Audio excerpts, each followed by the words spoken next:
লাইফে যখন ভালো কিছু হবে এটা নিয়ে কোনো প্রচার বা প্রচারণা চলবে না।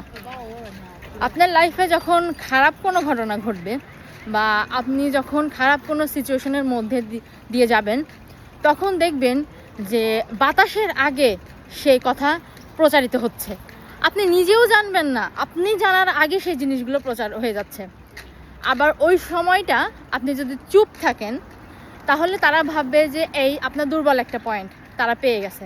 এইটা নিয়ে আপনাকে নিয়ে বিভিন্ন ধরনের উপহাস তৈরি করবে, বিভিন্ন ধরনের হাসাহাসি তামাশা তৈরি করবে।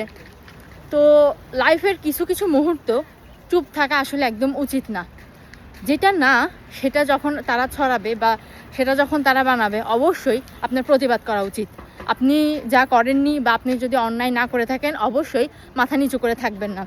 সমাজ কি বলল, কে কি বলল, আমি একজন মেয়ে, আমার হয়তো বা চুপ থাকা উচিত, ভবিষ্যতে আমার বিয়ে করতে হবে, আমাকে শ্বশুর বাড়ি যেতে হবে, শাশুড়ির সম্মুখীন হতে হবে, আমাকে লোকে খারাপ বলবে, পাড়া প্রতিবেশী খারাপ বলবে, এইসব ভেবে আমাদের সমাজের মেয়েগুলো চুপ থাকে। এটা কখনোই করবেন না। আপনি একজন মেয়ে, তার আগে ভাববেন আপনি একজন মানুষ।